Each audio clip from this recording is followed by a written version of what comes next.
All right, there's one spot everybody tells you to go. I'm gonna try it.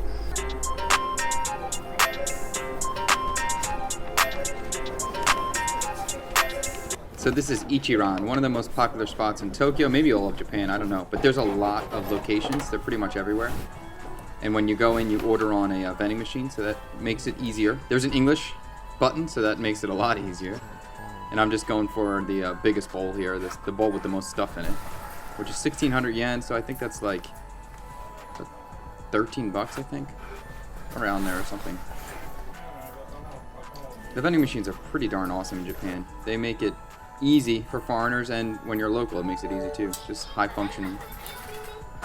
Then you get your little ticket, you bring that to the guy, he tells you where to sit or what seat's available. Usually there's a line here. I got lucky at the time of the day. And by lucky, I mean there was a line, I left and I came back until there was no line. Yeah. So it has like a really strange eating environment where you get your own cubicle. So it's kind of super private, which is cool and not cool. And then you get a piece of paper for your ordering preferences. Here's me struggling hard of how much garlic to pick. What do I do? What do I do? Next time I'd probably get the full clove. Just going the recommended version here. Spicy, hard choice. Next time I probably could go 3 or 4 on the spicy. And the noodles I like firm. This was good. When you're done, you just push it forward and hit the little call button. And then they come and pick it up. It's pretty cool. You never see anybody. They never see you. It's just kind of cool, kind of not cool. And I get a hard-boiled egg with the version I ordered. And every single seat has their own water fountain, so that's awesome.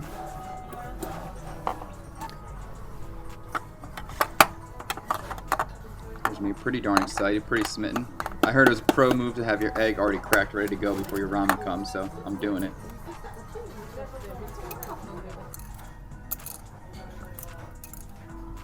And these eggs are always cooked so well.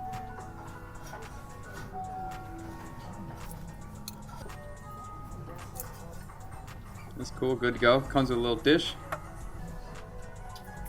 And you can see the seating here. It's just strange. It's cool though. It's cool.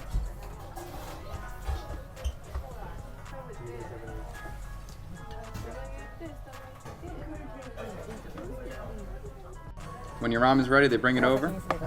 Arigato. So I have my standard bowl with like my little extra plate of toppings.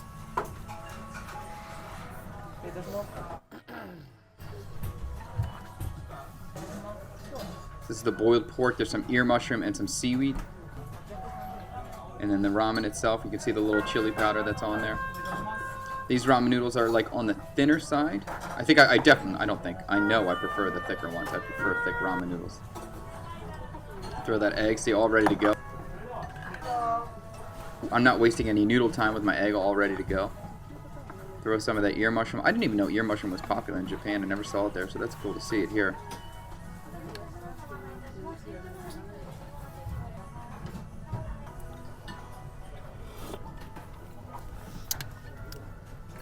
This is a solid broth. I mean, there's a reason why this place is popular. It's a very good broth. The spice level, there is actually some heat, which I'm so happy to get. This 2x spicy has actually got some heat to it, so that's nice. And of course, the noodles are great. Ramen noodles are something special. If you've never had a real bowl of ramen, the noodles are where it's at. For me, that's the whole game, is the noodle. I prefer the thicker style noodle, but the noodle itself is where the magic is.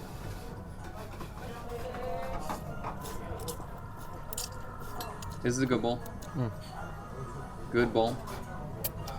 Chewy texture noodles. I'd like to try the extra firm next time. It's good. It actually got heat, and actually has heat to it now. I never tried the ramen with like seaweed in there before. It's okay. I don't love the texture of the seaweed in the hot broth. The flavor's good. The broth itself is like rich, not overly strong. I don't think the broth is incredible. I think the noodle and the egg are really good. The broth itself to me is good, but not incredible. Nothing super fantastic. I didn't have any ramen broth that I thought was super fantastic. Although I do love that all the pork that I tried in ramen was always extremely tender. extremely tender. So from what I'm used to in Vietnam with soups, the meats are not that tender, but every meat I had in Japan was extraordinarily tender in their soup, so I appreciate that. That just suits my palate. This whole eating situation is really cool. It's cool to be able to crush a bowl and kind of just be private, not really think or worry about anyone. But then I'm also kind of worried about what it does to the culture, where you create a culture of like people that are socially anxious. You know, it's cool that that sort of thing exists, but when they become so popular and everybody's used to doing it, it's like it creates a weird environment where you like don't talk to people, and then you have a society that's like built upon not talking to people. So it's weird. I love it, but I'm concerned about the cultural ramifications if it gets overly popular. Regardless, this is delicious. Okay, that was pretty darn good. I understand why people like it. And the eating experience, just like everything so far, has been weird, but kind of cool. And that's sort of what everything is here. It's like weird, but kind of cool. A little strange. I kind of like it. I kind of don't like it. Interesting. But the ramen was good for sure. Yeah. I thought I was going to eat sushi every day, but I'm eating ramen every day.